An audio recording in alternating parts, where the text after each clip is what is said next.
ಇನ್ನು ಜಗತ್ತಿಗೆ ಕೋವಿಡ್ ಹಬ್ಬಿಸಿರುವ ಚೀನಾದಲ್ಲಿ ಇದೀಗ ಮತ್ತೊಂದು ವೈರಸ್ ಸದ್ದು ಮಾಡ್ತಾ ಇದೆ. ರಾಜ್ಯದಲ್ಲೂ ಕೂಡ 2 ಕಂದಮ್ಮಗಳಲ್ಲಿ HMPV ವೈರಸ್ ಕಾಣಿಸಿಕೊಂಡಿದೆ. ಆದ್ರೆ ಇದರ ಬಗ್ಗೆ ಆರೋಗ್ಯ ಸಚಿವರು ಏನ್ ಹೇಳಿದ್ದಾರೆ ನೀವೇ ನೋಡಿ.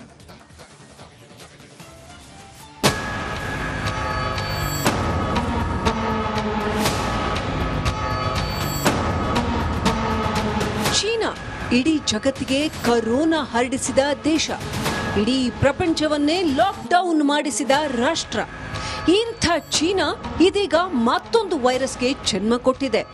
ಡ್ರ್ಯಾಗನ್ ರಾಷ್ಟ್ರದಲ್ಲಿ ಹುಟ್ಟಿದ HMPV ಸೋಂಕು ಭಾರತಕ್ಕೂ ಲಗ್ಗೆ ಇಟ್ಟಿದೆ. ಆತಂಕದ ವಿಷಯ ಅಂದ್ರೆ ಬೆಂಗಳೂರಲ್ಲೂ ಖಾತೆ ತೆರೆದಿದೆ. ಭಾರತದಲ್ಲೂ ಭಯ ಹುಟ್ಟಿಸಿದ ಚೀನಾ ವೈರಸ್. ಬೆಂಗಳೂರಲ್ಲಿ 2, ಗುಜರಾತ್ನಲ್ಲಿ ಒಬ್ಬರಿಗೆ ಸೋಂಕು. ಚೀನಾದಲ್ಲಿ ಆತಂಕ ಸೃಷ್ಟಿಸಿರೋ HMP ವೈರಸ್ ಬೆಂಗಳೂರಿಗೂ ಕಾಲಿಟ್ಟಿದೆ. 2 ಕಂದಮ್ಮಗಳಲ್ಲಿ ಈ ಸೋಂಕು ಪತ್ತೆಯಾಗಿದೆ. ಕಂದಮ್ಮಗಳಿಗೆ HMPV. ಬೆಂಗಳೂರಿನಲ್ಲಿ 3 ತಿಂಗಳ ಮಗು, 8 ತಿಂಗಳ ಮತ್ತೊಂದು ಮಗುವಿನಲ್ಲಿ HMP ವೈರಸ್ ಪತ್ತೆಯಾಗಿದೆ. ಈ ಪೈಕಿ 3 ತಿಂಗಳ ಮಗುವಿಗೆ ಚಿಕಿತ್ಸೆ ನೀಡಿ ಡಿಸ್ಚಾರ್ಜ್ ಮಾಡಿದ್ರೆ ಇತ್ತ 8 ತಿಂಗಳ ಕಂದನಿಗೆ ಇನ್ನೂ ಚಿಕಿತ್ಸೆ ನೀಡಲಾಗ್ತಿದೆ.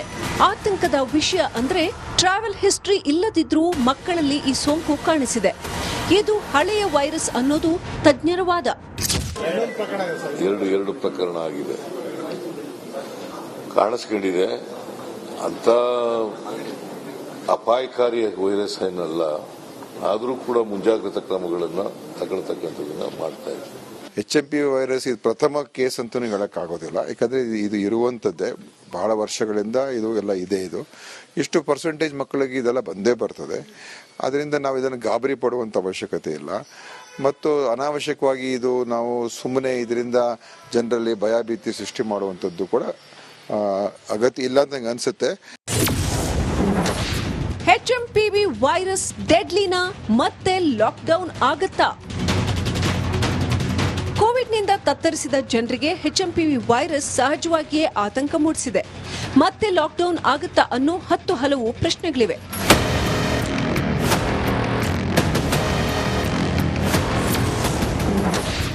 ಜನರ ಅನುಮಾನ, ತಜ್ಞರ ಉತ್ತರ. ಕರೋನಾ ಸೋಂಕಿನ ಆರ್ಭಟದಿಂದ ತತ್ತರಿಸಿದ ಜನರಿಗೆ 10 ಅನುಮಾನಗಳಿವೆ. HMPV ವೈರಸ್ ಕೋವಿಡ್ಗಿಂತ ಡೆಡ್ಲಿ ಏನಲ್ಲ, ಇದು ನಮ್ಮ ನಡುವೆ ಇದೆ. ಇದೊಂದು ಹಳೆಯ ವೈರಸ್. ಈ ಸೋಂಕು ಹೆಚ್ಚಾದ್ರೆ ಮತ್ತೆ ಲಾಕ್ಡೌನ್ ಮಾಡೋ ಅವಶ್ಯಕತೆ ಇಲ್ಲ. ಈ ವೈರಸ್ಗೆ ವ್ಯಾಕ್ಸಿನ್ ಇದೆ. ಬೆಂಗಳೂರಲ್ಲಿ 3 ತಿಂಗಳ ಮಗು ಸದ್ಯ ಚೇತರಿಕೆಯಾಗಿ ಮನೆ ಸೇರಿಕೊಂಡಿದೆ. ಹೊರ ದೇಶ ರಾಜ್ಯಗಳಿಂದ ಬರುವವರ ಮೇಲೆ ನಿಗಾ ಇಡಲು ಏರ್ಪೋರ್ಟ್ಗಳಲ್ಲಿ ಸ್ಕ್ರೀನಿಂಗ್ನ ಅವಶ್ಯಕತೆ ಇಲ್ಲ. ಸಾಮಾಜಿಕ ಅಂತರದಿಂದ ಜನರು ಇರಬೇಕಾಗಿಲ್ಲ.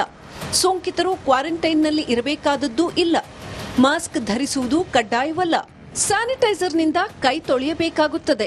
ಸ್ವಚ್ಛತೆಗಾಗಿ ಮುಖ್ಯ ಹೊರತು ಈ ಸೋಂಕು ತಡೆಗಟ್ಟಲು ಸ್ಯಾನಿಟೈಸರ್ ಬಳಕೆ ಅನವಶ್ಯಕ ಅಂತ ತಜ್ಞರು ಹೇಳ್ತಾರೆ.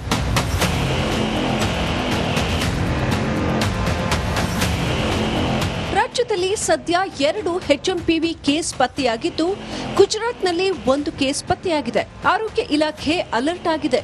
ಯಾವುದಕ್ಕೂ ನೀವು ಹುಷಾರಾಗಿರಿ, ಕೊರೋನಾದಂತೆಯೇ ಎಚ್ಚರ ವಹಿಸಿ. Bureau report, republic Kannada.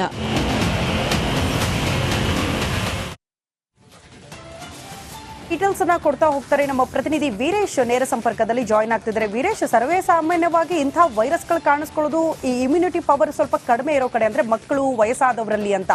ಯಾವ ರೀತಿ ಜಾಗೃತಿ ವಹಿಸಬೇಕು? ಭಯ ಪಡಿಸೋದು ಬೇಡ, ಬದಲಾಗಿ ಜಾಗೃತಿ ಹೇಗೆ ಅಂತ?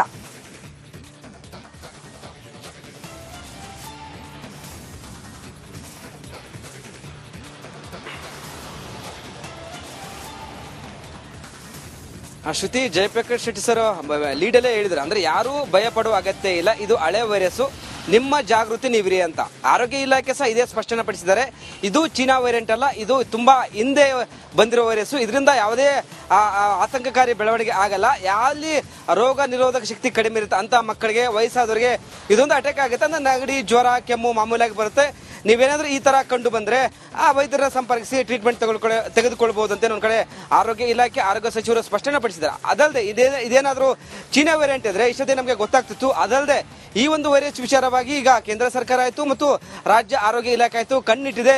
ಇದು ಯಾವ ರೀತಿ ಪ್ರಭಾವ ಬೀರುತ್ತೆ, ಯಾಕಂದ್ರೆ ಕೋವಿಡ್ ಸಮಯದಲ್ಲಿ ತುಂಬಾ ವೇರಿಯಂಟ್ಗಳು ಬಂದೋದು, ತುಂಬಾ ಪ್ರಭಾವ ಬೀರಿತ್ತು, ಎಲ್ಲ ದೇಶವೇ ಅಲ್ಲಲ್ಲೋ ಕಲ್ಲೋಲಾಯ್ತು. ಹೀಗಾಗಿ ಇಂಥ ವೈರಸ್ ಮತ್ತೇನಾದ್ರೂ ಅಟ್ಯಾಕ್ ಆಗುತ್ತೆ ಎಂಬುದು ಎಲ್ಲವನ್ನ ನಾವು ಮಾನಿಟರಿಂಗ್ ಮಾಡ್ತಿದೀವಿ. ಚೀನಾ ವೇರಿಯಂಟ್ ಅಂತ ಇದು ಅಲ್ವೇ ಅಲ್ಲ. ಆದರೆ ಜಾಗೃತಿ ಇರಿ, ಮಾಸ್ಕು, ಲಾಕ್ಡೌನು, ಕ್ವಾರಂಟೈನು ಇದು ಯಾವುದೂ ನಾವು ಮಾಡಲ್ಲ.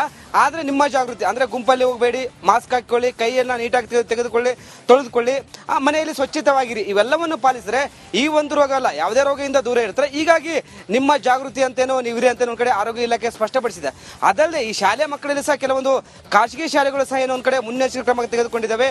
ಏನಾದರೂ ಜ್ವರ, ನೆಗಡಿ, ಕೆಮ್ಮು ಬಂತಂದ್ರೆ ಮಕ್ಕಳನ್ನ ಶಾಲೆಗೆ ಕಳಿಸಬೇಡಿ, ಅವ್ರನ್ನ ಟ್ರೀಟ್ಮೆಂಟ್ಗೆ ಒಳಪಡಿಸಿ ಅಂತ ಒಂದು ಕಡೆ ಖಾಸಗಿ ಶಾಲೆಗಳು ಮುಂಜಾಗ್ರತಾ ಕ್ರಮ ಕೈಗೊಂಡಿದ್ದಾವೆ. ಯಾಕಂದ್ರೆ ಬೇರೆ ಮಕ್ಕಳಿಗೆ ಅಟ್ಯಾಕ್ ಆಗ್ಬೋದು, ಅಂದ್ರೆ ಮಾಮೂಲಾಗಿ ಜ್ವರ ಬರ್ಬೋದು. ಹೀಗಾಗಿ ಜಾಗೃತಿಗಿರಾಗಿ ಅಂತ ಒಂದು ಕಡೆ ಪೋಷಕರಿಗೆ ಸಹ ಒಂದು ಕಡೆ ಮನವಿ ಸಹ ಮಾಡಿದ್ದಾರೆ. ಹೀಗಾಗಿ ಇದು ಯಾರೂ ಭಯಪಡೋ ಅಗತ್ಯವಿಲ್ಲ. ಬಟ್ ಈ ಒಂದು ವೈರಸ್ ಏನಾದರೂ ಮುಂದೊಂದು ದಿನಗಳಲ್ಲಿ ಅಪಾಯಕಾರಿ ಆಗುತ್ತಾ ಎಂಬುದು ಒಂದು ಕಡೆ ಕೇಂದ್ರ ಸರ್ಕಾರ ಮತ್ತು ಆರೋಗ್ಯ ಇಲಾಖೆ ಮಾನಿಟರಿಂಗ್ ಮಾಡ್ತಿದೆ. ಶ್ರುತಿ, ಧನ್ಯವಾದಗಳು ತಮ್ಮೆಲ್ಲ ಮಾಹಿತಿಗೆ. ಓಕೆ, ಇದಾದ ನಂತರ ರಾಜ್ಯಕ್ಕೂ ಕೂಡ ಬಕ್ಕರಿಸ್ತಾ ಚೀನಾದ ವೈರಸ್. ಕರುನಾಡಲ್ಲಿ HMPV ಕಾರ್ಮೋಡ ಆವರಿಸಿಬಿಟ್ಟಿದೆ. ಟ್ರಾವೆಲ್ ಹಿಸ್ಟ್ರಿ ಇಲ್ಲದಿದ್ರೂ ಕೂಡ ಸೋಂಕು ಕಾಣಿಸಿಕೊಂಡಿದೆ. ಬೆಂಗಳೂರಿನಲ್ಲಿ 2 ಹಸುಗೂಸುಗಳಿಗೆ ಸೋಂಕು ದೃಢಪಟ್ಟಿದೆ. 3 ತಿಂಗಳ ಮಗುವಿಗೆ ಚಿಕಿತ್ಸೆಯನ್ನ ನೀಡಿ ಈಗ ಡಿಸ್ಚಾರ್ಜ್ ಕೂಡ ಆಗಿದೆ ಆ ಮಗು ಅನ್ನೋದ್ರ ಡೀಟೇಲ್ ಸಿಗ್ತಾ ಇದೆ. HMPV ವೈರಸ್ನಿಂದ ಜನರಲ್ಲಿ ಸಹಜವಾಗಿ ಆತಂಕ ಇರುತ್ತೆ. ಆರೋಗ್ಯ ಇಲಾಖೆಯಿಂದ ಈಗ ಗೈಡ್ಲೈನ್ಸ್ ಕೂಡ ರಿಲೀಸ್ ಆಗಿದೆ. ನೆಗಡಿ, ಜ್ವರ, ಕೆಮ್ಮು ಈ ರೀತಿಯ ಸಿಂಟಮ್ಸ್ಗಳಿದ್ರೆ ಮಾಸ್ಕ್ ಧರಿಸಿ, ಕಡ್ಡಾಯವಾಗಿ ಕೈ ತೊಳಿಬೇಕು, ಈ ರೀತಿಯ ಗೈಡ್ಲೈನ್ಸ್ ಅನ್ನು ಕೂಡ ಹೊರಡಿಸಲಾಗಿದೆ. ಡಾಕ್ಟರ್ ಗಿರಿಧರ್ ಉಪಾಧ್ಯಾಯ ಅವರು ಈ ಬಗ್ಗೆ ಮಾತನಾಡಿದ್ದಾರೆ. ಈ ಸೋಂಕಿನ ಆತಂಕ ಬೇಡ ಅಂತ ಕೂಡ ಹೇಳಿದ್ದಾರೆ. ಏನ್ ಹೇಳಿದ್ದಾರೆ ಒಂದ್ಸರಿ ನೋಡ್ಕೊಂಡು ಬರೋಣ. ವೈರಸ್ ಮೊದಲಿಂದನೂ ಇದೆ. ಇದು ನ್ಯೂಮೋವಿರಿಡೆ ಅಂತ ಒಂದು ಜಾತಿಗೆ ಸೇರಿದಂಥ ವೈರಸ್ಸು. ಇದು ಈ ಹಿಂದೆ ರೆಸ್ಪಿರೇಟರಿ ಸಿನ್ಸಿಷಿಯಲ್ ವೈರಸ್ ಅಂತ ಹೇಳಿ ಇದೇ ಜಾತಿಗೆ ಸೇರಿದಂಥ ಇನ್ನೊಂದು ವೈರಸ್ ಮಕ್ಕಳಿಗೆ ಇನ್ಫೆಕ್ಷನನ್ನು ಕಾಸ್ ಮಾಡ್ತಾ ಇತ್ತು. ಇದು 2001ನೇ ಇಸ್ವಿಯಿಂದ ಈ ಹ್ಯೂಮನ್ ಮೆಟಾ ನ್ಯೂಮೋ ವೈರಸ್ಸು ಕಾಣಿಸ್ಕೊಂಡಿದೆ. ಆವಾಗಲಿಂದನೂ ಇದೆ, ಭಾರತದಲ್ಲೂ ಇದೆ. ಇದು ಪ್ರಪಂಚದಾದ್ಯಂತನೂ ಇನ್ಫೆಕ್ಷನ್ ಕಾಸ್ ಮಾಡ್ತಾ ಇದೆ.